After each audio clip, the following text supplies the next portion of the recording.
अस्सलाम वालेकुम। मैं हूं डॉक्टर हिना अदीब और आप देख रहे हैं UCP TV. I welcome you all to another special programme जिसमें आज मैं स्टूडियोज में अकेली नहीं हूं। जी हाँ, हम हर बार आपके लिए कोई ना कोई ऐसी ख़ास बात, कोई ऐसा ख़ास टॉपिक लेकर आते हैं जो ना सिर्फ हमारे देखने वालों के लिए बहुत ही ज़्यादा मुफीद होता है बल्कि उसमें से बहुत कुछ सीखने को भी मिलता है। जी हाँ, आज भी मेरे साथ स्टूडियो से एक बहुत ही ख़ास गेस्ट मौजूद हैं और आज हम जिस हवाले से बात कर रहे हैं वो बहुत ही ज़रूरी बात है। वो एक ऐसा मुद्दा है जिस पर आई थिंक सो कि पाकिस्तानी मीडिया को भी और हम जितने भी लोग एकेडेमिया से रिलेटेड हैं हमें भी बात करने की बहुत ज़्यादा ज़रूरत है। इससे पहले कि मैं आगे बढ़ूं, आइए मैं आपसे अपने आज के गेस्ट का तारुफ कराती चलूं। हमारे साथ आज स्टूडियोज में मौजूद हैं डॉक्टर शफीक अहमद कंबो। जी हाँ, डॉक्टर साहब के बारे में अगर मैं बात करूं तो what a great profile he has already, माशाल्लाह। डॉक्टर साहब पिछले तकरीबन कोई 20 साल से he has been associated with school of communication, university of Punjab, और तदरीस के शोबे से इनका ताल्लुक है। अगर मैं इनकी बात करूँ रिसर्च के हवाले से तो रिसर्च में जो एक्सपर्टीज डॉक्टर साहब की हमें पाकिस्तान में देखने को मिलती है वो बहुत ही शाज़ और नादिर है। बहुत ऐसे कम लोग हैं जो पीयर रिव्यूड हैं और जिनके हवाले से एकेडेमिया के लोग जो हैं वो इनको बड़ी ही कदर मंजरत से देखते हैं। आप 2008 में एक फैकल्टी एक्सचेंज प्रोग्राम के जरिए ऑस्लो यूनिवर्सिटी नॉर्वे में भी जा चुके हैं और साथ ही has recently earned his PhD from Bremen university Germany. I welcome you to this programme sir. अस्सलाम वालेकुम। वालेकुम सलाम। कैसे मिजाज हैं? अल्लाह का शुक्र है sir, thank you so much for taking out time कि आज आपने अपने कीमती वक्त में से हमारे लिए कुछ वक्त निकाला और आज जिस बात पर हमने आज गुफ्तगू करनी है, जिस मौजू पर, वो इंतहाई इंपॉर्टेंट है और मुझे लगता है कि इस पर हमें जो है वो बहुत ज़्यादा हाईलाइट करने की इसको ज़रूरत है। ख़वातीन और हज़रात, मैं बात कर रही हूँ माहौलियाती तब्दीली के हवाले से। ये एक ऐसा लफ्ज़ है जो आपने बहुत जगहों पर सुना तो होगा, जी हाँ, लेकिन इसके बारे में आम आवाम किस हद तक जानते हैं और कौन सी ऐसी चीजें हैं जिनको आज हमें डिस्कस करने की जरूरत है, जिसकी वजह से हमारी तर्ज जिंदगी को बहुत जल्द हम सबको एक्यूमुलेटिवली बदलने की भी जरूरत है। आज डॉक्टर साहब को हमने दावत दी है कि आएं और इस पर हमसे आज गुफ्तगू करें ताकि जितने भी देखने वाले हैं उनको पता चल सके कि क्लाइमेट चेंज, ये माहौलियाती तब्दीली, ये किस कदर इम्पोर्टेंट इशू है जिस पर हम उतना फोकस नहीं कर रहे जितना करना चाहिए। सर, हम देखते हैं कि बैनुल अक़वामी सतह पर वो सस्टेनेबल डेवलपमेंट गोल्स हों या वो फिर मीडिया आउटलेट्स हों, हमें वहां पर तो माहौलियाती तब्दीली के हवाले से बहुत कुछ देखने या सुनने को मिलता है। लेकिन अगर मैं बात करूं पाकिस्तान के हवाले से तो आज भी बहुत कम लोग हैं जो इसको फोकस करते हैं, जो इसके बारे में जानना चाहते हैं और जानते हैं। तो सबसे पहले तो मैं आपसे गुफ्तगू का आगाज यहीं से करूंगी कि माहौलियाती तब्दीली है क्या, एक लेमैन के लिए, एक आम आदमी इसको किस तरह से समझ सकता है? जी डॉक्टर साहब, आपने बहुत अच्छी अंदाज से इसका एक तमहीद बांधी है इस सारी गुफ्तगू की। हकीकत यही है कि पाकिस्तान में सवाए कुछ पॉलिसी मेकर्स के ज़्यादातर जो मीडिया है और बड़ी तादाद में जो आम आवाम हैं वो माहौलियाती तब्दीली के बुनियादी जो उसकी साइंस है उससे ही आगाह नहीं है। तो जितनी देर तक आम लोग जो हैं वो इस मौजू की शिद्दत और इसकी हिद्दत को नहीं जान पाएंगे और साथ ही साथ जो मीडिया है वो लोगों की इस अंडरस्टैंडिंग को डेवलप करने में अपना किरदार अदा नहीं करेगा, उतनी देर तक हम अपने जो पॉलिसी मेकर्स हैं या हम अपनी ज़ाती ज़िंदगियों में कोई तब्दीली ला के इस अमल को रोकने में अपना किरदार अदा नहीं कर सकते, या हम अपने पॉलिसी मेकर्स को इस हवाले से प्रेशराइज करके बहुत सारी प्रैक्टिसेस हैं जो कि इसमें कंट्रीब्यूट कर रही हैं वो रुकवाने में अपना किरदार अदा नहीं कर सकते। तो जैसा कि हम जानते हैं कि माहौलियाती तब्दीली बुनियादी तौर पर इंसानी जो एक्शंस हैं, जो ह्यूमन एक्टिविटीज़ हैं, उसके नतीजे में एक नमूदार होने वाला एक फिनोमेना है जिसने 21वीं सदी में एक अफरियत का रूप इख्तियार कर लिया है। जैसा कि हम जानते हैं कि 20वीं सदी जो है वो दुनिया में जंगों की, दुनिया में फसाद, वर्ल्ड वार्स हुई, फिर बहुत सारी रीजनल वार्स हुई और इंसानों ने बड़े बुरे तरीके से एक दूसरे को मारा और तबाही की। तो इसी तरह से समझा यह जा रहा था कि शायद 21वीं सदी में जाके इंसानों ने बहुत सारे असबाक हासिल किए हैं तो शायद वो अब कुछ जो है दुनिया में अमन व अमान हो जाएगा। इसीलिए सस्टेनेबल डेवलपमेंट गोल्स जो हैं वो पहले हमने मिलेनियम डेवलपमेंट गोल्स के नाम से सुने, फिर सस्टेनेबल डेवलपमेंट गोल्स के हवाले से सुना कि हम ऐसी कौन सी प्रैक्टिसेस जो हैं वो इख्तियार कर सकते हैं जिसके नतीजे में ये सारे पे जो है ज़रा इंसान जो है वो बेहतर ज़िंदगी गुजार सकें। बट अनफॉर्चुनेटली इस सदी के आगाज़ के साथ ही हमें एक नई आफत का सामना करना पड़ रहा है जिसको हम माहौलियाती तब्दीली कह रहे हैं। तो माहौलियाती तब्दीली को अगर हम बहुत बुनियादी लेवल पे जाकर समझने की कोशिश करें तो माहौलियाती तब्दीली जो है ये बुनियादी तौर पे ग्लोबल वार्मिंग उससे जुड़ी हुई है, यानी जिसको हम उर्दू में आलमी हिद्दत में इजाफा कहते हैं। और आलमी हिद्दत में इजाफे की वजह जो है वो कुछ मखसूस गैसेस की कुर्राए अर्ज़ में जो उनकी मिकदार है उसकी पिछले 200 सालों में बहुत ज़्यादा उसकी मिकदार में इजाफा होने के नतीजे में ये ग्लोबल वार्मिंग या आलमी हिद्दत में इजाफा हुआ है। और उस आलमी हिद्दत मुसलसल रहने के नतीजे में इस वक्त जो है हमें माहौलियाती तब्दीली जो है उसकी आफत का सामना करना पड़ रहा है। अब यहाँ पे सवाल पैदा होता है कि जी वो ग्लोबल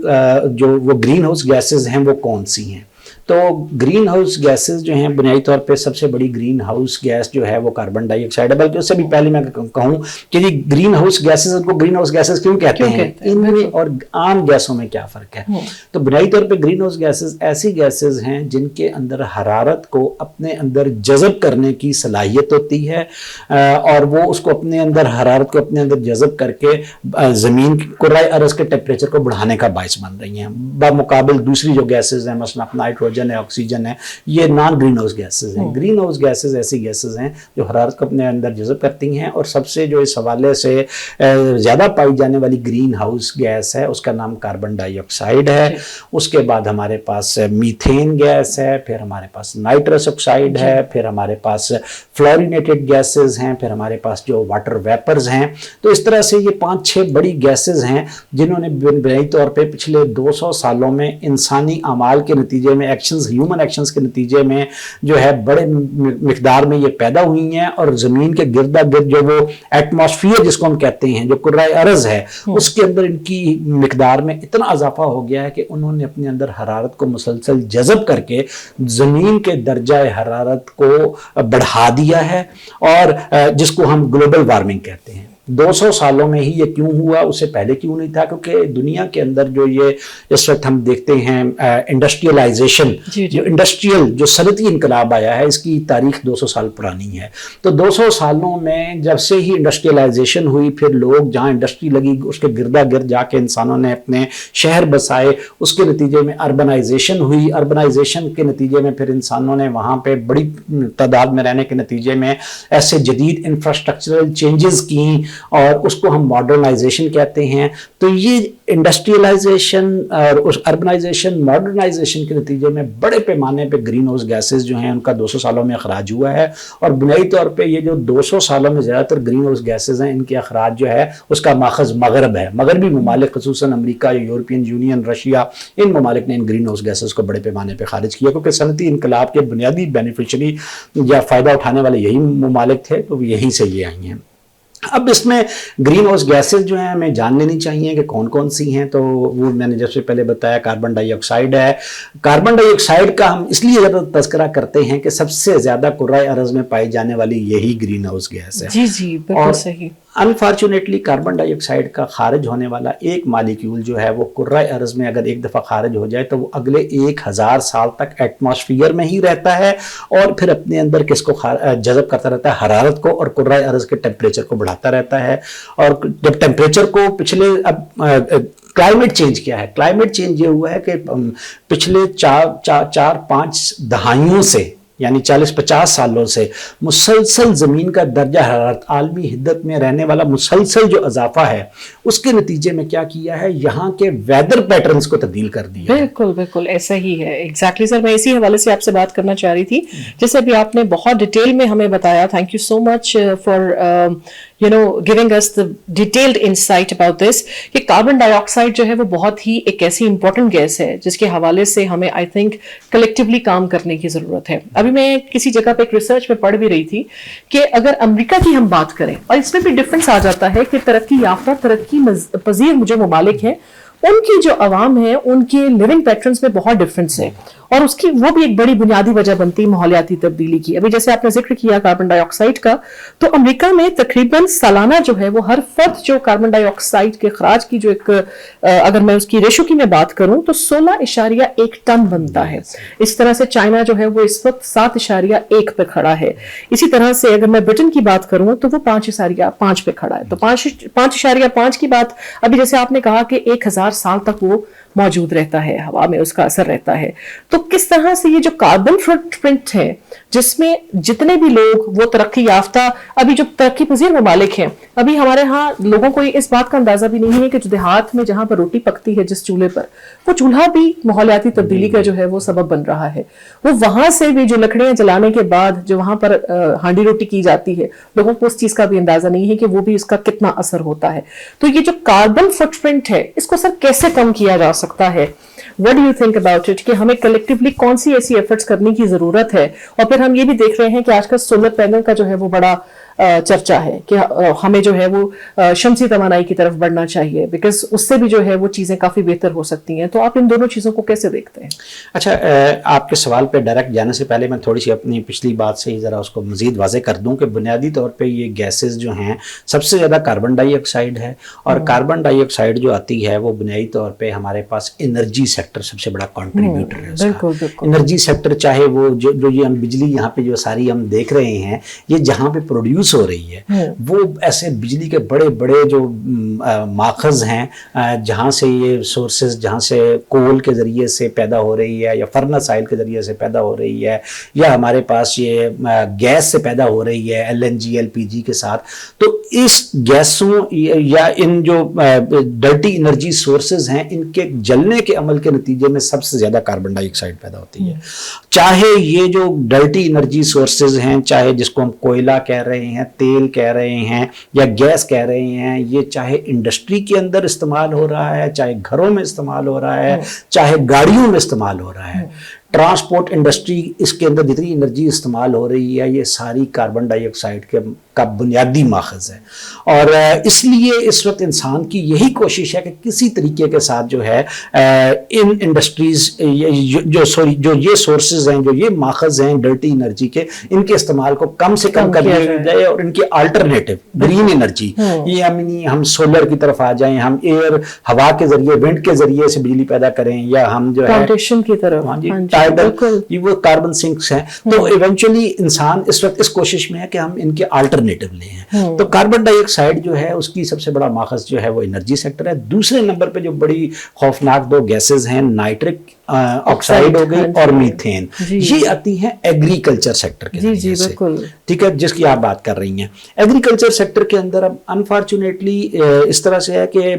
ہم نے پچھلے کوئی تقریباً 150-200 سالوں میں اپنا جو فوڈ سسٹم ہے وہ بھی ایونچولی اتنا چینج کر دیا ہے کہ اس کے نتیجے میں جو ہے ایگریکلچر میں ایسی پریکٹسز, مثلا انسان جو ہیں اب وہ بہت زیادہ گوشت خور ہو گئے ہیں. بالکل. جب وہ گوشت زیادہ کھائیں گے تو گوشت کو پیدا کرنے کے لیے ہمیں ایسی جو ہیں پریکٹسز اڈاپٹ کرنی پڑے گی جس کے نتیجے میں اور گرین ہاؤس گیسز خارج ہوں گی. مثلا جیسے میں آپ کو مثال دے رہا ہوں کہ نائٹرک آکسائڈ اور میتھین آ رہی ہیں کہاں سے, اس ایگریکلچر سیکٹر سے. نائٹرک آکسائڈ کیسے آتی ہے؟ جب آپ انسان جو ہیں وہ بڑے پیمانے پہ گوشت کھائیں گے تو وہ جو بیف ہے, مٹن ہے, پولٹری ہے, اس کو بھی تو آخر خوراک دینی ہے نا. تو اس کے لیے ہم کیا کر رہے ہیں, جنگلوں کو کاٹ کے, جو لینڈ یوز چینج ہے,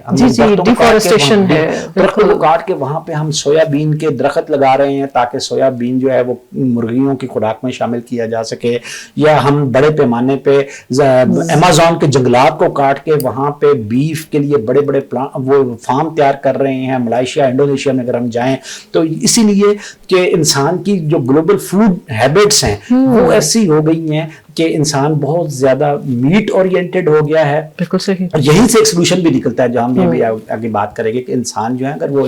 گوشت پہ اپنے انحصار کو کم کر دے. اب لیٹسٹ ریسرچ یہ کہتی ہے کہ اگر انسان اپنا جو فوڈ ہیبٹس ہیں ان کو چینج کر دے تو جو کاربن ڈائی آکسائڈ ہے اس کا اخراج 26% تک کم ہو سکتا ہے. یعنی اس پہ اگر اپنے, جیسے میں مثال دیتا ہوں, اگر آپ نے پاستا ہی کھانا ہے کھائیں, لیکن اگر آپ اس میں صرف گوشت جو ہے وہ ڈالنے کی بجائے سبزیاں ڈال کے کھانا شروع کر دیں, تو میں بینگ ایز این انڈیویجول اپنا کردار ادا کر سکتا ہوں اس سیارے کو اپنی کو گرم ہونے سے اور اس کے نتیجے میں جو کلائمیٹ چینج ہے اسے بچانے میں اپنا کردار ادا کر سکتا ہوں. تو اس لیے ہمیں یہ دیکھنا ہے ماخذ ہیں ہمارے پاس, انرجی سیکٹر ہے, ایگریکلچر سیکٹر ہے, اور اس کے بعد ہمارے پاس جو دوسرے یہ جو ہمارے ہاں انسان بہت زیادہ ایک آپ کہہ سکتے ہیں کہ ریزیلینٹ نہیں رہا اتنا جتنا ماضی میں تھا. ہم بہت زیادہ ایئر کنڈیشننگ ہیٹنگ اس کی طرف جاتے ہیں, تو ایئر کنڈیشننگ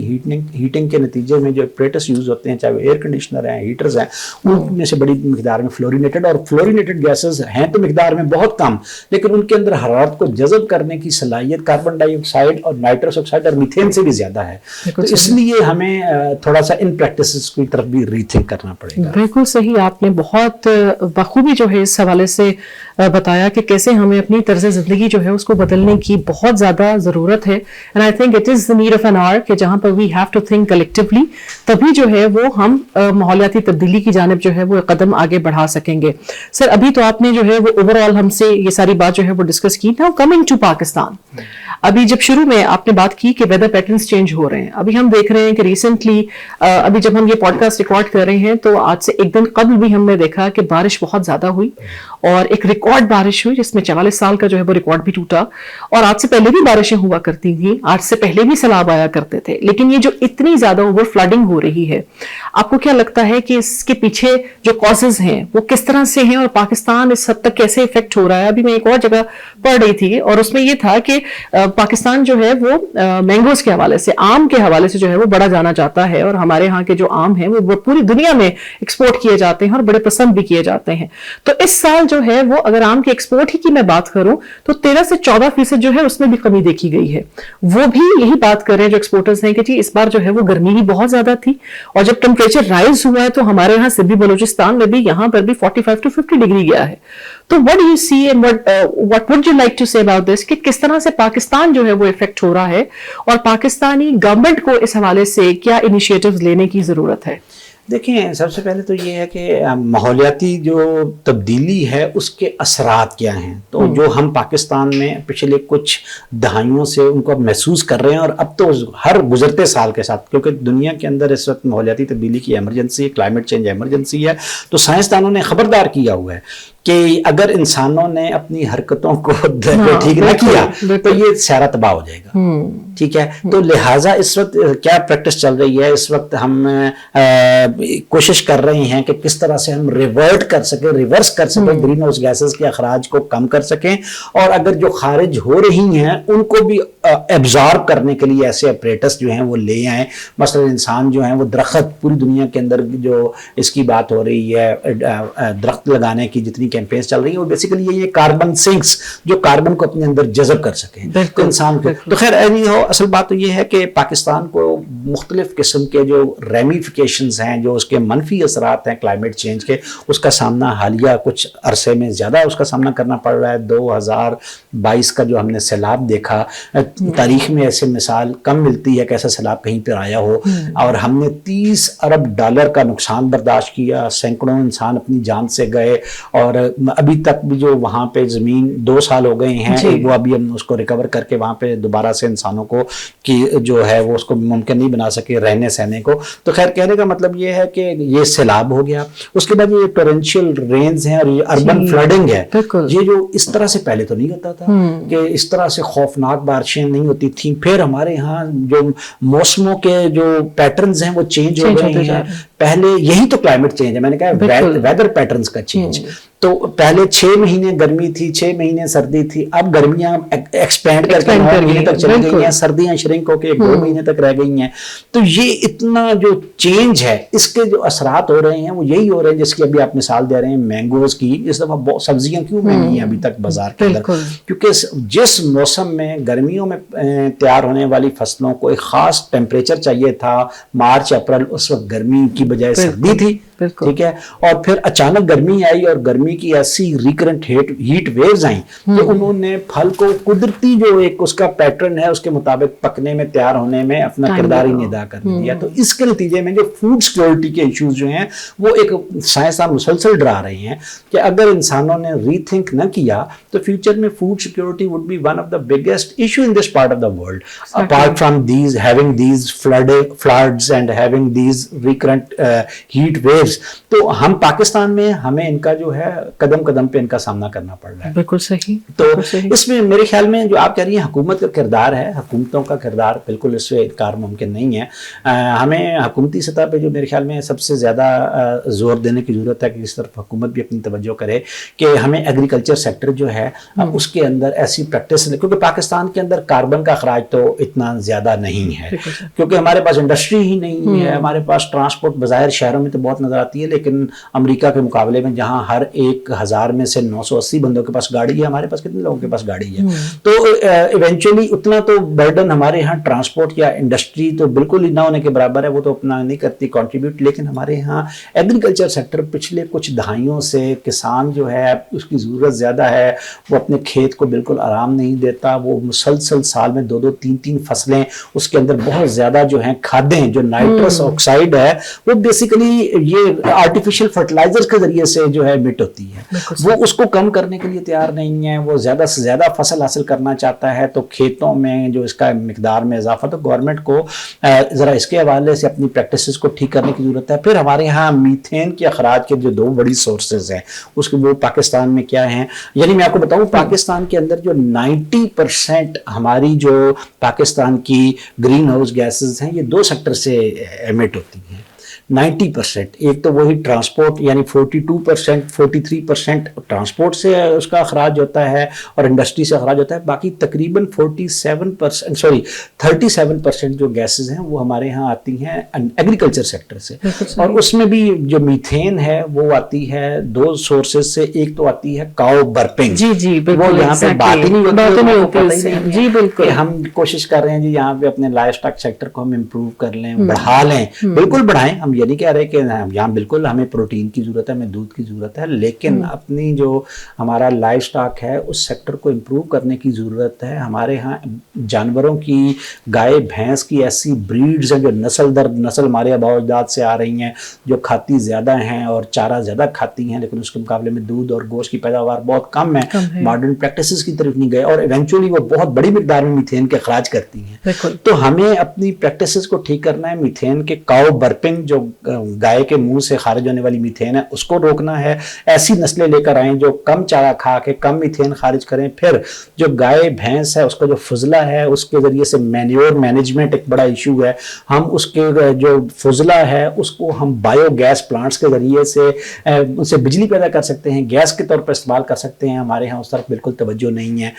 और इसके साथ साथ जो हमारे यहाँ लैंडफिल्स हैं, जो कूड़ा करकट है, प्लास्टिक की तरफ से आ रहे हो, बिल्कुल लैंडफिल्स जो कूड़ा करकट है उसमें जो बायोमैटर है वो बड़ी सोर्स है मीथेन गैस की। तो हम आज तक कूड़ा करकट से हम बिजली नहीं बना सके, जो गली मोहल्ले और हर जगह पे इकट्ठा हुआ है। तो उसको हुकूमत को इन इश्यूज के ऊपर तवज्जो करने की जरूरत है कि किस तरह से और फिर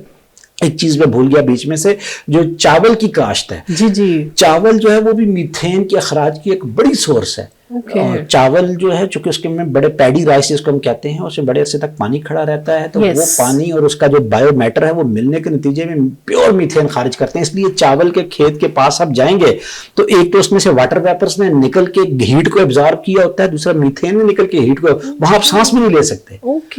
इवेंचुअली हमें अपने यहाँ चावल, अब जो मुल्क इसको समझते हैं, चाइना वगैरह ने, उन्होंने थाईलैंड वगैरह ने अपनी प्रैक्टिसेस को इम्प्रूव कर रहे हैं, चावल की ऐसी किस्में लेकर आ रहे हैं जो कम पानी में तैयार होती है, कम वक्त में तैयार होती हैं। हमारे यहाँ इस साइड पे भी हम तवज्जो ही नहीं कर रहे कि किस तरह से हम जो है पैडी राइस की जो कल्टीवेशन है उसको हम जरा इको फ्रेंडली बनाएं, किस तरह से हमारे यहाँ जो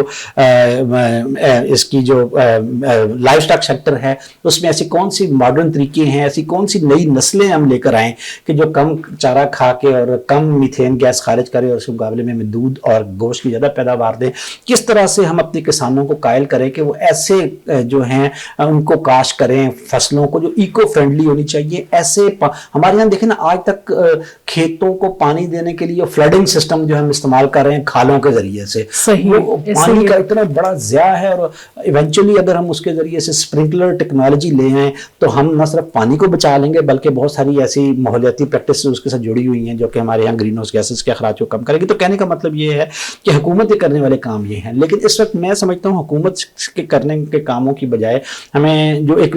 इन कामों की बजाय मैं समझता हूँ कि हुकूमत को आलमी बरादरी पे जो सबसे ज़्यादा प्रेशर देने की ज़रूरत है कि पाकिस्तान जो है वो ग्लोबल ग्रीन हाउस गैसेस का लेस देन 1% खारिज करता है, अराउंड 90.9%।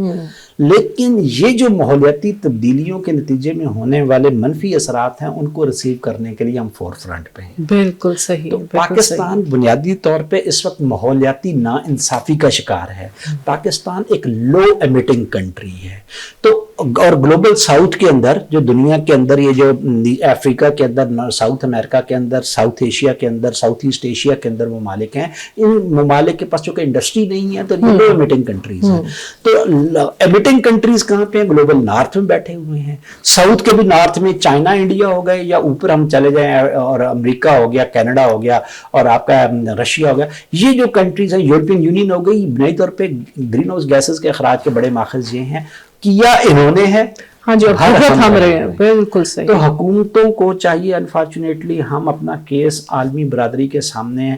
बेहतर अंदाज में नहीं पेश कर पा रहे, नहीं किया, जिसके नतीजे में क्या हो रहा है कि अब जैसे 2022 में सैलाब आया, 30 अरब डॉलर का नुकसान हुआ। ऐसे आलमी बरादरी ने तो कुछ नहीं किया, सिवाय ये किया है कि चंद एक बयानात आ गए और चंद एक दौरे हो गए। यहाँ पे एंटोनियो गुतेरस आ गया, यहाँ पे हमें वो एंजेलिना जूली आ गई और हमें लगा कि शायद जो है हमारे लिए कोई बहुत बड़ी जो है कोई एड आ जाएगी, कुछ भी नहीं हुआ। और क्या किया है आलमी, बस कुछ मुल्कों ने क्या किया कि कर्जे रीशेड्यूल कर दिए। बिल्कुल। वो जो 30 अरब डॉलर का जो हमें नुकसान सामना करना पड़ा है वो हमारी उसके अंदर किरदार ना होने के बराबर है। वो जो सैलाब आया है वो इनका किया, हमने भरा है, और वो 30 अरब डॉलर का जो नुकसान है वो हुकूमत हमारी जेबों से पूरा कर रही है। बिल्कुल, आम आदमी की जेबों से पूरा कर रही है। तो ये जो हमें पाकिस्तान से ना खत्म होने वाली महंगाई की एक वेव नजर आ रही है, उसके पीछे सैलाब का बड़ा बुनियादी किरदार है। ना यहाँ हमारा लिखारी लिख रहा है इसको, ना हमारा मीडिया इसको हाईलाइट कर रहा है, और ना ही आम आदमी इसको समझने की कोशिश कर रहा है, ना ही हुकूमतें इस बात को लोगों को समझाने में कामयाब हो पा रही हैं। तो हमें आलमी बरादरी को, हुकूमत को एक प्रेशराइज करना चाहिए। अगरचे हम COP कॉन्फ्रेंस ऑफ पार्टीज के प्लेटफॉर्म पे जाके पाकिस्तान हर साल, देखें पिछली सदी जंगों की सदी थी तो यूनाइटेड नेशंस, अक़वाम मुत्तहिदा बनाया। ये सदी जो है ये एक दो यूक्रेन वगैरह की या ये हमें गजा की सूरत हाल में जंग तो नजर आ रही है, लेकिन वैसी बड़ी जंगें नहीं हैं। तो इस सदी में क्लाइमेट चेंज की वजह से जो इंटरनेशनल फोरम है उसका नाम है COP कॉन्फ्रेंस ऑफ पार्टीज, जिसकी हर साल एक मेन मीटिंग होती है। पिछले साल जैसा कि हमने देखा हमारे पास ही मिडल ईस्ट के अंदर दुबई के अंदर थी, उससे पिछले साल शर्म अल शेख मिस्र में हुई, अगले साल जो है वो सेंट्रल एशियन में इस साल होगी। तो उसमें पूरी दुनिया की लीडरशिप इकट्ठी होती है। उस लीडरशिप से हम पिछले 30 सालों से हमारे यहाँ की लीडरशिप जो है लो एमिटिंग कंट्रीज की अपना एक बुनियादी मुतालबा मंजूर करवाने में अभी तक जो है कामयाब नहीं हो पा रही कि भाई एक आलमी फंड बना दिया जाए जिसमें अमीर मुल्क जो हैं वो पैसे डालें, और जब हर मुल्क में हर साल जो ये लो एमिटिंग कंट्रीज हैं वहाँ पे कोई इस तरह का कैटेस्ट्रॉफ, कोई इस तरह की माहौलियाती तबाही आए तो उसको उस फंड में से कुछ पैसे दे दिए जाएं। उस फंड का नाम है लॉस एंड डैमेज फंड, एक पेंशन फंड टाइप आप समझ लें। अनफॉर्चुनेटली अमीर मुल्क जो हैं वो इस मुतालबे को पे अमल दरामद जो है वो उसको मुमकिन नहीं करने दे पा रहे, और जिसकी वजह से क्या होता है, चूंकि ये फंड वो नहीं बनने देते, हर साल वो एक नया कोई ट्रैप लेकर आ जाते हैं। एक दो दफ़ा अनाउंसमेंट भी हुई है पाकिस्तान में, जब 2022 का सैलाब आया उस वक्त भी उन्होंने वादा किया, लेकिन फिर उन्होंने कहा जी हम एक साल लेंगे, फिर इसमें तय करेंगे क्या मैकेनिज्म है, कौन बोल कितने पैसे डालेगा, ये किस तरह से दिया जाएगा। पिछले साल हमने देखा कि कुछ भी नहीं हुआ और इस साल भी कोई उम्मीद नहीं है। तो मेरे ख्याल में ये जो एक स्टेट ऑफ इनएक्शन है on the part of the international community, here comes the role of the governments के वो इसके ऊपर, और here comes the role of हमारा मीडिया का रोल आता है, और यूथ का एक्टिविस्ट, यूथ एक्टिविस्ट, उनको हमने एजेंडा देना है कि वो हुकूमतों को और बैनुल अक़वामी, मैं वही कहता हूँ कि हमारा इस्लामाबाद में इतनी माशाल्लाह सारी एम्बेसीज हैं, हमारी यूथ जो है वो उनको I am not in favour of any some violent type of protest, लेकिन हमें वहाँ की जो यूथ है वो सारी इस वक्त डिसरप्टिव हुई है अमेरिका की, वो पेंटिंग्स के ऊपर जो है वो काफी फेंक रहे हैं, वो आप वहाँ पे सियासतदानों की गाड़ियों के ऊपर जो है वो अपने वो ये टोमेटो केचप फेंक रहे हैं, रिएक्शन शो कर रहे हैं कि आप लोग ग्रीन हाउस गैसेस को कम नहीं कर रहे,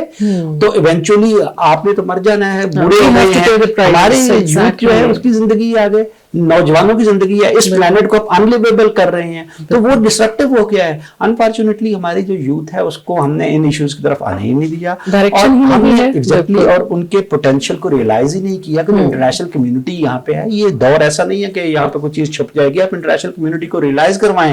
अपनी यूथ के जरिए से। हुकूमत का करने का काम है कि यूनिवर्सिटियों के जरिए से, तालीमी इदारों के जरिए से यूथ का प्रेशर जो है उसका इस्तेमाल करके, और हम इंटरनेशनल कम्युनिटी को we need to make them realise कि आपके किए हुए हम भुगत रहे हैं, तो जब हमारा नुकसान हुआ है तो we do not need any charity from you, we need justice. हमें कोई आपसे हम कोई भीख नहीं मांग रहे, हम आपसे इंसाफ मांग रहे हैं। इंसाफ का तकाजा यही है कि आपका किया हम भर रहे हैं, तो हमें इस नुकसान को आप हमारे साथ शेयर करें, आप उसको जिस भी शक्ल में आप कर सकते हैं। बट अनफॉर्चुनेटली हम इस हवाले से ना मीडिया का रोल है, ना जो यूथ एक्टिविस्ट मूवमेंट्स हैं, ना वो इस साइड पे वो आ रही है। बिल्कुल सही, जैसे डॉक्टर साहब ने अभी बताया कि मीडिया का रोल जो है वो मुझे जो नजर आता है वो ये है कि हम मौसम की खबर चलाते हैं और हम सोचते हैं कि हमारा किरदार वहीं तक था, और हमने बता दिया कि आज कितना दर्जा हरारत है और कहाँ कितनी बारिश हुई। तो सिर्फ मीडिया पे जो है वो मौसम की खबर को इस हद तक मत रखिए, काइंडली उसमें थोड़ा सा अगर आप एक्सपीरियंस और देना चाहें लोगों को कि वो और मजीद क्लाइमेट चेंज के हवाले से जानना चाहें, तो हमें कहीं ना कहीं इंटरनेशनल मीडिया में तो खैर बहुत कवरेज नजर आती है, लेकिन पाकिस्तानी मीडिया से भी गुजारिश है कि काइंडली इस टॉपिक पर जो है वो ज्यादा गुफ्तगू करने की अब जरूरत है। सर, आपने बहुत इंपॉर्टेंट चीजें बताई हैं जिसके बारे में लोग और आम आवाम आज नहीं जानती थी, और इस हवाले से बातें तो बहुत सारी हैं। मेरा दिल भी कर रहा है कि मैं जो है वो आपसे काफी सारी जो है वो गुफ्तगू इस हवाले से करूं। अब बिकॉज वक्त की कमी भी है और हम लोगों ने इसको डेफिनेटली किसी और नशिस्त में भी हम इसको लेकर चलेंगे और हम कोशिश करेंगे कि इस पर मजीद भी गुफ्तगू कर सकें। जाने से पहले सर, चूंकि आपकी बहुत एक एक्सटेंसिव रिसर्च है क्लाइमेट चेंज के हवाले से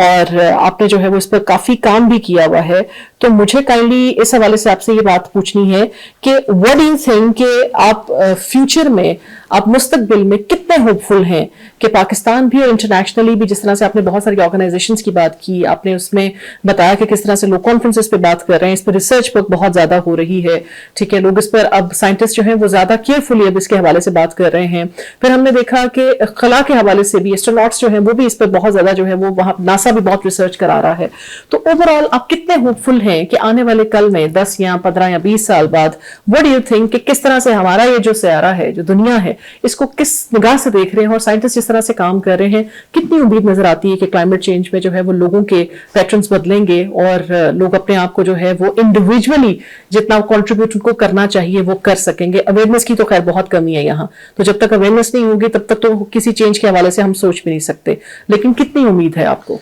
देखें, इस वक्त ये एक टग ऑफ वार है। एक साइड पे दुनिया भर के जो अमीर अफराद, जो कैपिटलिस्ट हैं, सरमायादार हैं, एक साइड पे हैं, और एक साइड पे रेस्ट ऑफ द कम्युनिटी। हम उनको इस बात की तरफ लाने की कोशिश कर रहे हैं कि बराए मेहरबानी कार्बन अखराज या जो दूसरी नाइट्रस ऑक्साइड हो गई या मीथेन हो गई, इनके अखराज को लिमिटाइज करें, ठीक है, और सेकेंडली इनके अल्टरनेटिव्स के ऊपर जाएं। अभी तक वो रेजिस्ट कर रहे हैं, सही, ठीक है, वो, और कुछ में से बहुत सारे ऐसे लोग हैं जो क्लाइमेट चेंज डिनायर्स हैं, जो इस पर यकीन ही नहीं रखते इस पूरे अमल पे, और साइंस को डिनायर हैं वो। तो इस तरह की एक कम्प्लेक्स सूरत हाल में हमें, मेरे ख्याल में, अभी अपने इस प्रेशर को मजीद बढ़ाने की जरूरत है। जो जनरल पब्लिक या जिसको हम कहते हैं सिविल सोसाइटी प्रेशर, उसमें मीडिया का प्रेशर भी है। अब अनफॉर्चुनेटली यहाँ पर भी हम दो मुख्तलिफ पोल्स में रह रहे हैं। नॉर्थ का जो जर्नलिस्ट है, क्योंकि हम एक मीडिया स्टडीज डिपार्टमेंट बैठे हैं, तो हम इस पर भी हमें बात करनी चाहिए। जो हमारा जर्नलिस्ट नॉर्थ में बैठा, ग्लोबल नॉर्दर्न कंट्रीज के अंदर, उसकी इस इशू के बारे में फहमी मुख्तलिफ है। हमारे यहाँ का जो जर्नलिस्ट है वो क्लाइमेट चेंज की बेसिक साइंस को ही नहीं जानता, उसकी कवरेज तो दूर की बात है। तो हमें उसको दोनों हवालों से उसको ट्रेन करने की जरूरत है कि पहले हम उसको क्लाइमेट चेंज की बुनियादी साइंस समझाएं और फिर इस इशू को कैसे कवर कर रहे हैं। जैसे आप बड़ी अच्छी अभी आप एक मिसाल दे रही थी कि हमारे यहाँ का जर्नलिस्ट क्या करता है, सुबह सुबह उठें तो जी नाजरीन अभी आपको हम एक ताज़ा खबर देते जाएं कि जी आज लाहौर में 44 साल का जो है वो रिकॉर्ड टूट गया। नाजरीन आप जो एक और खबर आपको दें कि जी इंडिया के अंदर जो है वो दिल्ली में 53 डिग्री सेंटीग्रेड, जो कि मालूम तारीख में कभी इतना टेम्परेचर राइज नहीं किया। तो उसको हमें ये बताने की जरूरत है कि भाई ये आप लोगों को जो पैनिक क्रिएट कर रहे हैं, जो एक एंजाइटी लेवल बढ़ा रहे हैं, इसके अंदर ही इसका एक सोल्यूशन भी है जो मीडिया स्टडीज की थ्योरी में बताती हैं, जो मीडिया डिपेंडेंसी है कि जब इस तरह के वाकयात होते हैं, जब लोगों का anxiety level, panic level increase हो जाता है, तो this is the high time कि आप उनको बैकग्राउंड ऑफ द इशू जो है उसके बारे में उनका सोल्यूशन भी दें, उनको उसकी साइंस समझाएं, उसका सोल्यूशन भी दें। तो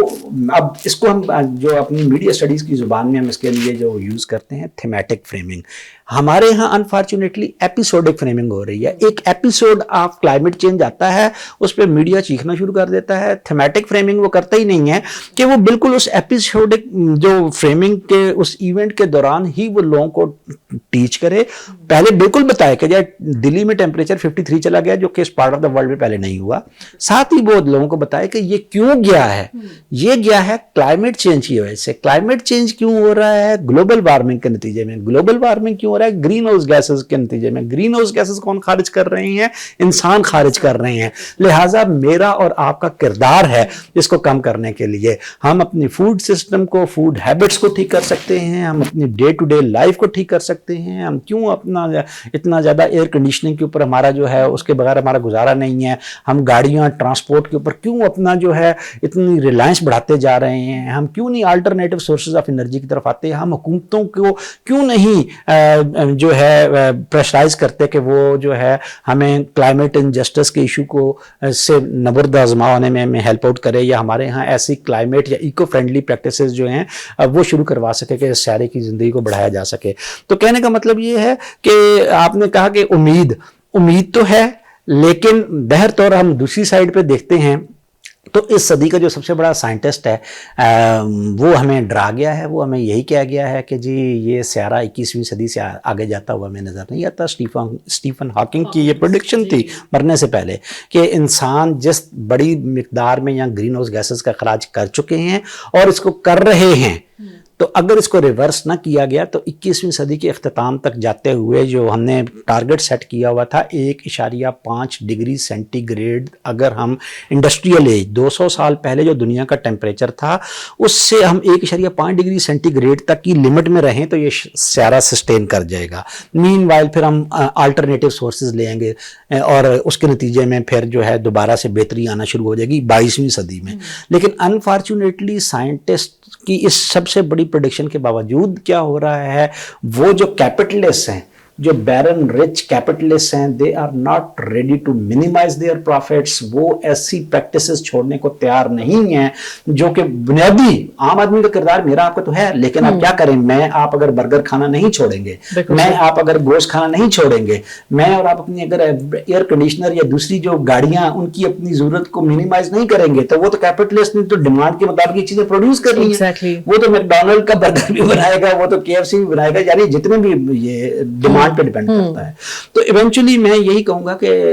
उम्मीद उसी सूरत में हमें अभी नजर आएगी, फिलहाल तो नजर नहीं आ रही। फिलहाल साइंटिस्ट जो हैं, जो लेटेस्ट स्टडीज हम पढ़ रहे हैं, वो तो डरा रहे हैं कि शायद हॉकिंग के अल्फाज जो हैं वो हकीकत का रूप न धार जाएं कि 1.5 से हम पहले ही उसके 21वीं सदी के अख्ताम को तो छोड़ें, 2030 तक ही कह रहे हैं कि जमीन का टेम्परेचर जो है हम प्री इंडस्ट्रियल एज से 2 डिग्री सेंटीग्रेड ऊपर ले जाएंगे। और अगर इस सदी के आखिर तक जाएं तो अगर 3 डिग्री सेंटीग्रेड आ जाए तो उसके भी उन्होंने मॉडल्स देना शुरू कर दिए हैं कि अगर 3 डिग्री सेंटीग्रेड बढ़ गया तो फिर क्या हालात हो जाएंगे। ये प्लेनेट अनलिवेबल हो जाएगा, खुसूसन ये जो जिन प्लेन्स में हम रह रहे हैं ना, ये तो अनलिवेबल हो जाएंगे। इतने इंसान जो हैं, अच्छा आप देखें फहम की मैं बात करूं, मैं चूंकि एक मगरबी यूनिवर्सिटियों में भी रहा हूं, वहां का तालिब इल्म اور طریقے سے ایشو کو دیکھتا ہے, ہمارا طالب علم اور ہمارا جرنلسٹ اور طریقے سے دیکھتا ہے. جیسے ابھی میں نے بات کی مائیگریشن کا ایشو, مغرب ہمیں بات پہ یہاں پہ کہہ رہا ہے کہ آپ اپنے یہاں لوگوں کو روکیں, یہ انلیگلی مائیگریٹ کر رہے ہیں, لیکن ان کا طالب علم اپنی حکومت, وہاں پہ اگر کوئی ایسی ڈیبیٹ چلتی ہے میری کلاس کے اندر جرمنی میں پڑھاتے ہوئے اسٹوڈنٹ, میں اگر مائیگریشن کے اوپر انلیگل مائیگریشن کے اوپر پڑھاتے ہوئے ڈیفینسو ہوتا تھا تو وہ کہتے تھے کہ sir you need not to become that defensive, آپ کا تو قصور ہی نہیں ہے, قصور تو ہمارا ہے. ہم یہاں پہ گرین ہاؤس گیسز کر کے آپ کے علاقوں میں جو فوڈ سیکورٹی کا ایشو کر رہے ہیں جس کے نتیجے میں پاورٹی اور ان امپلائمنٹ بڑھ رہی ہے. یعنی افریقہ جو ہے, خصوصاً آپ افریقہ دیکھیں, افریقن کیوں مائیگریٹ کر رہے ہیں, وہاں پہ مسلسل ڈراؤٹس ہیں, وہاں پہ فیمائن ہے, تو ایونچولی لوگوں کے لیے کھانے کے لیے کچھ نہیں ہے. اب انہوں نے موو وہیں کرنا ہے, انہوں نے پارٹ آف دا ورلڈ جہاں پہ یہ چیزیں ابنڈنس میں ہے وہ پولز کی طرف ہے. اب وہ وہاں پہ جانا چاہتے ہیں تو آپ کہتے ہیں کہ نہیں جی یورپ کو آپ نے چھاؤنی بنا دیا کہ یہاں پہ کوئی انٹری نہیں ہو سکتا. ہمارے یہاں نہ جرنلسٹ کو پتا ہے, جب ہم یہاں پہ انلیگل امیگریشن کی بات ہوتی ہے یا مائیگریشن کی بات ہوتی ہے, اور پاکستان میں اس وقت ویسٹرن جو آرگنائزیشنز این جی اوز ہیں وہ اسی پہ ٹریننگ کروائی جا رہی ہیں کہ کس طرح سے اس کو روکا جائے. ہمارا ان کی ہی جو یہاں پہ لوکل ورژنز ہیں وہ انلیگل مائیگریشن پہ ہمیں ہر وقت جو ہے وہ بیش کر رہے ہیں, ہماری حکومتوں کو, عام عوام کو, کہ اپنے لوگوں کو روکیں. وہاں پہ کوئی بھی ان کا انٹرنیشنل جو ویب سائٹس ہیں جو یہاں پہ اردو ورژن جن کے موجود ہیں کبھی یہ بات نہیں کرتی کہ اس مائیگریشن کی بنیادی وجہ جو ہے وہ کلائمیٹ چینج ہے. کلائمیٹ چینج کے نتیجے میں یہاں پہ لوگ جو ہیں وہ اتنی گرمی برداشت نہیں کر پا رہے, ایونچولی وہ نارتھ میں جانا چاہ رہے ہیں نا, کوئی یہاں پہ گرم ملکوں کی طرف افریقہ کی طرف سے کوئی نہیں جانا چاہ رہا. تو اور اس کے ساتھ ساتھ ان امپلائمنٹ ہے. ان امپلائمنٹ کی بڑی وجہ یہ ہے کہ ایگریکلچر سیکٹر آپ نے اسکویز کر دیا ہے. تو اس لیے ان ایشوز کو اس کے ساتھ ریلیٹ کرنے کی ضرورت ہے. تو ہمارے جرنلسٹ کو اس وقت ایکسٹینسو ٹریننگز کی ضرورت ہے جس کے نتیجے میں اس کو پتا ہو کہ کس طرح سے یہ جو ماحولیاتی تبدیلی کے ساتھ جڑے ہوئے موضوعات ہیں اس کو کس طرح سے فریم کر کے اس کو پبلک ایجنڈا کے اندر لے کر آنا ہے. بالکل صحیح کہا سر نے. اور سر کی اس بات سے میرے ذہن میں بہت ساری ایسی چیزیں ہیں, اب میں وہی کہہ رہی ہوں کہ سوال سے سوال نکلتا آئے گا, دل نہیں کر رہا اس ڈیبیٹ کو ختم کروں لیکن وقت کی کمی بھی ہے. ابھی جس طرح آپ نے ان امپلائمنٹ کی بات کی اور ابھی آپ نے انلیگل مائیگریشن کی بات کی, بہت ساری جگہوں پر ہم یہ دیکھتے ہیں کہ لوگ بات کرنا اب لوگوں نے اسٹارٹ کیا ہے ڈنکی کے حوالے سے. اب ڈنکی لوگ لگاتے کیوں ہیں, اس کی ریزن کیا ہے, ان امپلائمنٹ کیوں ہو رہی ہے, کیوں نوجوان اپنی زندگیوں کو خطرے میں ڈال کر وہ سارے کے سارے خطرے مول لیتے ہیں کہ وہ یہاں سے مائیگریٹ کر جائے اور کسی اچھے مستقبل کے خواب کو جو ہے وہ سجائے, وہ یہاں سے چلے تو جاتے ہیں لیکن رستے میں ان کے ساتھ کیا ہوتا ہے یہ ایک اور ڈیبیٹ ہے جس پر ہم پھر کبھی گفتگو کریں گے. اسی کے ساتھ ساتھ ان امپلائمنٹ اور کلائمیٹ چینج کے حوالے سے جو ڈاکٹر صاحب نے ابھی بات کی کہ جب بے روزگاری ہوگی, بھوک ہوگی, افلاس ہوگا تو اس کے حساب سے کرائم ریٹ بھی بڑھتا ہے, اور وہ بھی ہم دیکھ رہے ہیں کہ سوسائٹیز میں یہ چیزیں جو ہیں وہ ہمیں دیکھنے کو مل رہی ہیں. اور پھر اسی طرح کے ایشوز پر میڈیا میں جو ہے وہ جو تھوڑا بہت کردار ادا کیا جا رہا ہے وہ اس حوالے سے ہے کہ پھر اگر بھوک اور افلاس اس حد تک بڑھ جائے کہ لوگ اللہ معاف کرے کینیبلزم تک پہنچ جائیں تو پھر پیچھے کوئی حد نہیں بچتی. تو خدا را اس پر جو ہے وہ بہت زیادہ بات کرنے کی ضرورت ہے. کلائمیٹ چینج کے حوالے سے, ماحولیاتی تبدیلی کے حوالے سے پاکستانی میڈیا کو چاہیے, پاکستانی فلم انڈسٹری کو چاہیے, پاکستانی ریڈیو کو چاہیے کہ وہ اپنا کردار ادا کریں تاکہ ٹیلی ویژن کے ذریعے, فلم میڈیم کے ذریعے اور ریڈیو کے ذریعے جو ہے لوگوں کو اس کی آگاہی فراہم کی جا سکے. Doctor Shafiq, thank you so much for taking up time. اور آخر میں جاتے جاتے کوئی پیغام اگر آپ اپنے دیکھنے والوں کو دینا چاہیں تو. میں اگین وہی کہوں گا کہ جیسے ابھی آخری جو میں نے بات کی تھی اس میں پھر جوڑ دوں, سیلاب 2022 میں آیا ہے, 3 کروڑ لوگ, 30 ارب کو چھوڑ دیں, 3 کروڑ لوگوں کا کاروبار اور ان کا مال مویشی ہر چیز ختم ہو گئی. بالکل. اب جب اس کے پاس سب کچھ ختم ہو جائے گا, 3 کروڑ لوگ, ٹھیک ہے, تو ایونچولی وہ پھر کیا کریں گے, وہ پھر کرائم کی طرف آئیں گے, وہ پھر انلیگل مائیگریشن کی طرف آئیں گے. اور یہ سیلاب جو ہے ہم سب جانتے ہیں اور سائنس نے ثابت کیا ہے کہ یہ سیلاب ایک کلائمیٹ چینج انڈیوسڈ سیلاب تھا. اس کا بیسک جو ہے وہ کلائمیٹ چینج کی وجہ سے اتنا بڑا سیلاب ہے. اس طرح سے اس ریجن کے اندر سندھ اور بلوچستان کی اس پٹی پہ تاریخ میں کبھی اس طرح سے بارشیں نہیں ہوئی, سارا سال بارشیں نہیں ہوئی, اور 2 ہفتوں کے اندر اتنی بارشیں ہو گئی کہ اس نے پوری زمین اور انسان کی رہتل بیتل جو ہے وہ مکمل طور پہ وہاں تباہ کر دی. تو کہنے کا مطلب یہ ہے اس میں کہ ہمیں اپنے مقدمے کو عالمی سطح پہ اس کلائمیٹ جسٹس کے پوائنٹ آف ویو سے ہائی لائٹ کرنے کی ضرورت ہے, کیونکہ اس کی ریزن یہ ہے کہ اصل اصل بنیادی کرکس میری گفتگو کا یہی ہے کہ ہمیں اس کو اس لیے کرنے کی ضرورت ہے کیونکہ ہماری اپنی جو کنٹریبیوشن ہے وہ لیس دین 1% ہے اس کلائمیٹ چینج کے اوور آل ایشو کے اندر. تو ہماری اتنی نہیں ہے, ٹھیک ہے اس پہ ہم بات کرتے رہیں گے, لیکن ہمیں عالمی جو برادری ہے اس کو فورس کرنا ہے کہ اگر آپ کو ان ایشوز کو دیکھنا ہے تو ذرا کائنڈلی اپنی اینک تبدیل کر لیں. مائگریشن کے ایشو کو آپ صرف ایک اس طرح سے نہ سمجھیں کہ یہاں سے لوگ اپنی جانوں کو جو اس طرح سے مصیبت میں ڈال کے آپ کے یہاں جانا چاہ رہے ہیں تو شاید اس کے پیچھے صرف پیسہ ہے, یا اس کے پیچھے صرف پیسہ نہیں ہے, اس کے پیچھے یہاں پہ جو ہے کاروبار کا نہ ہونا ہے. یہاں پہ ایگریکلچر 3 کروڑ لوگ آپ امیجن کریں جب ان کی زمینیں ختم ہو گئی, ان کی فصلیں ختم ہو گئی, وہ جن چھوٹے کارخانوں میں کام کرتے تھے وہ ختم ہو گئے, ماہی گیری ختم ہو گئی, تو ایونچولی انہوں نے پھر کہاں پہ جانا ہے, آپ کے پاس آنا ہے. تو ہمیں اس کو اس اینک کے ذریعے سے دیکھنے کی ضرورت ہے, کلائمیٹ چینج کے اینک سے دیکھنے کی ضرورت ہے, اور ہمیں پھر اس کے سلوشن بھی اسی حوالے سے لے کر آنے ہوں گے. بالکل صحیح. اسی کے ساتھ ہی مجھے بھی دیجیے اجازت, اور جیسے ڈاکٹر صاحب نے آج بہت اہم کردار ادا کر ہی رہے ہیں اپنی ریسرچ کے ذریعے بھی, جہاں پر ان کی کنٹریبیوشنس ہیں ان کو ہم بالکل اوور لک نہیں کر سکتے, and we can not definitely overlook the importance of climate change in coming years, in coming future as well, کہ آنے والا وقت جو ہے وہ ہمارے لیے نہ صحیح لیکن ہماری جو آنے والی نسلیں ہیں ان کے لیے بہت بہت اہم ہے, جس پر اگر ہم نے آج کان نہ دھرے, اگر ہم نے we need to change the lens, جیسے ڈاکٹر صاحب نے کہا, ہمیں اپنی اینک کو, اپنے لینس کو چینج کرنے کی ضرورت ہے, اور اس کو واقعی میں ہمیں زوم ان کر کے دیکھنے کی ضرورت ہے, جس کو ابھی ہم نے بہت زوم آؤٹ کر رکھا ہے. اسی کے ساتھ ہی ڈاکٹر حنا ادیب کو دیجیے اجازت, ڈاکٹر شفیق احمد کمبو کے ساتھ پھر اگلی کسی نشست میں کسی اور مہمان کے ساتھ ہم پھر دوبارہ آپ سے ملیں گے. تب تک کے لیے اپنا بہت خیال رکھیے گا. اللہ نگہبان.